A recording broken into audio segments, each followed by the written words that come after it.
Oh, those early years. Oh, I still remember that soldier suit. My mom was so proud of it. Oh, and the girl next door, Barbara Nowicki. Oh, yes, and my best friend, Bob Beeler. And of course, my mom and dad, Helen and Stanley Barzik. Oh, those early years. Oh, hi. I don't know who you are or how you found this video, but thanks. You see, what I've done is I've kind of gathered together images from my career to kind of show you what it was like to be a producer-director in the 21st century. Today is actually July 19th, 2016, but I want to take you way back to the early years, to 1940s and 1950s. You see, when I was growing up in Milwaukee, Wisconsin, we didn't have television. What we had were newspapers, of course, comic books, loved them. We had great radio shows. And of course, the movies. You're off to see the wizard, the wonderful Wizard of Oz. You find he is a wizard, a whiz, if ever a whiz there was. If ever, oh, ever a whiz there was, the Wizard of Oz is one because of the wonderful things he does. So why the hell should you be interested in me? Maybe because I had one unusual desire, a desire that would help me search for a personal vision using the electronic media of its time. And of course, that was television. These are the magic boxes, you know, the ones that brought all this unusual stuff. You know, the television boxes of the 1950s, they were great. Several years ago, I went back to Milwaukee to kind of capture the early days. Here are some of the videos that I shot back in 2009. It's August 1st, the year 2009. I'm 72 years old and really don't know how long I'm going to be around here. This is my valiant attempt to try to save the television shows and programs I've produced and directed over 50 years. I hope you, the viewers in the year 2100, will look at it as a window on what our life was like in the year 2009. Where am I standing right now? Well, I'm standing right on the street that I grew up in, Milwaukee, Wisconsin. This is on the south side. It was a very Polish neighborhood. My friend James Jankowski lived over there. Bill Sadowski lived over there. There were skis everywhere. My dad, well, he worked in a factory. International Harvester it was called. My mother, during World War II, worked in another factory over there called Perfix, making rockets. And on a warm day, you could actually smell the stockyards from down there. It was a very pleasant but interesting life to live. I must say that in all honesty, I'd never thought that I would be back here, you know, so many years later. And it's television that brought me back here. It's amazing. Well, this is the house I grew up in, 3242 South 7th Street. That was 70 years ago. Yeah, it was a big Polish neighborhood at that time. My friend Bob Beeler lived over there. Next door, Lawrence had a polka band. Terrible. You could hear it all the time. And this is where I learned to play the piano terribly. I painted here, and not very well. But I did show some early interest in aesthetics. If you follow me for a second, you see every stair around here had a sharp edge. Well, at 7 or 8, I thought it might be really interesting to round off all these corners. So I took a hammer and rounded them off. I'll tell you, it was quite a neighborhood, but I'll tell you one of the big things, and that was the advent, the arrival of television. My God, this is the place, the actual place. My friends ran over into the neighborhood and they yelled at me, "It's here, it's here." And I said, "What's here?" They said, "TV. It's at Chester's Tavern." I'm going to go in. It's now called Donna's place. I'm going to go in and ask Donna if it's all right if we come in. You stay right there, okay?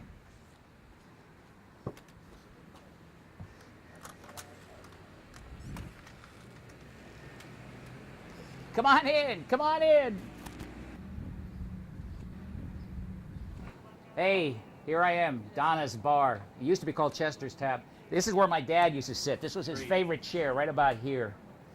He would come here on Thursday, Friday, Saturday, Sunday afternoon, maybe on a Tuesday or a Wednesday.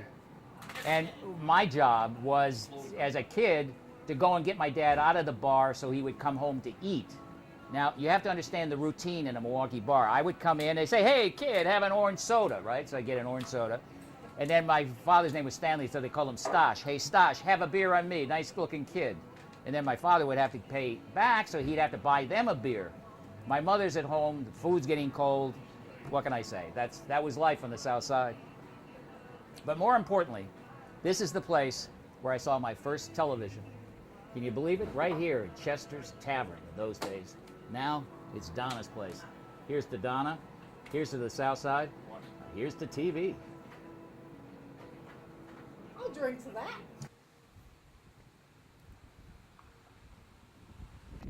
Right now, I'm standing in the Ohio Street Playground in Milwaukee, Wisconsin. This was where I learned to play a lot of games. Oh, and back over there, that's St. Helen's Church. My mother was married there. I was baptized there, got confirmation there. This was a great playground for the kids. Playgrounds all over Milwaukee, Wisconsin. There was a little pool over here.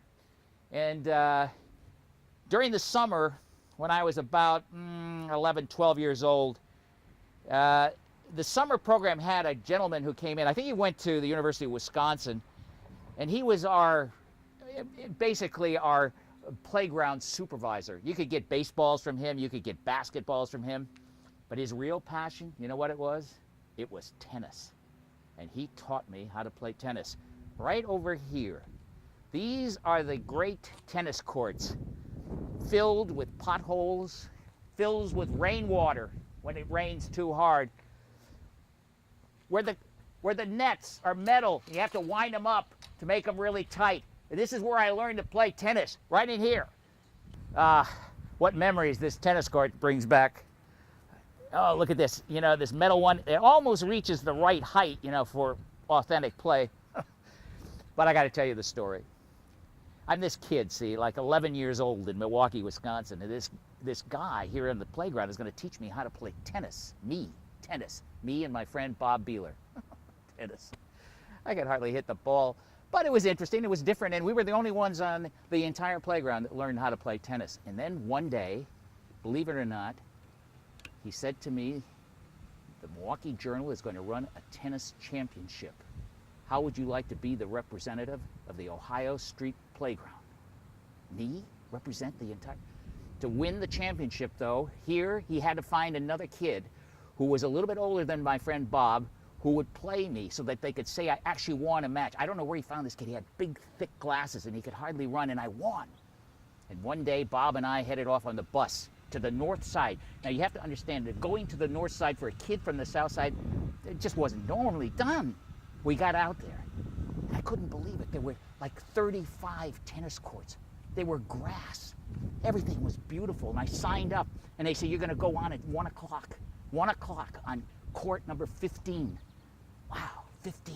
I had my Sears Husky pants on. I had a jersey. I had my black sneakers on, and I had a tennis racket that the guy here at the playground had given me. It was a little wooden racket. A few strings were broken. But anyway, the time arrived, and my opponent walked out. He had a white shirt on, white shorts. He had white socks and white tennis. And he had 3 tennis rackets. And they were all encased in leather. And he stood there with a band over his head for a sweat. And he hit the first ball. I'd never seen a ball do that. It bounced like that and bounced right back. I couldn't believe it. It hit the ball. What? No, I couldn't even see it. Hit it again. What? I couldn't see it. Hit it again. What? My God, who is this man? Is he God? Whacked him again, and again, and again, and again. It was the fastest thing I'd ever...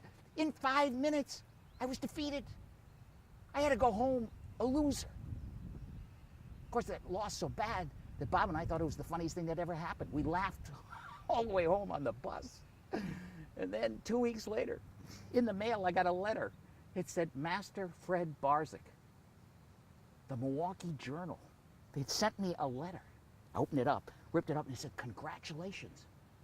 You are the champion of the Ohio Street Playground Tennis Championship. And enclosed was a blue ribbon, my own blue ribbon, even though I'd lost the major game. That happens in life sometimes. Ohio Street Playground, what a great place.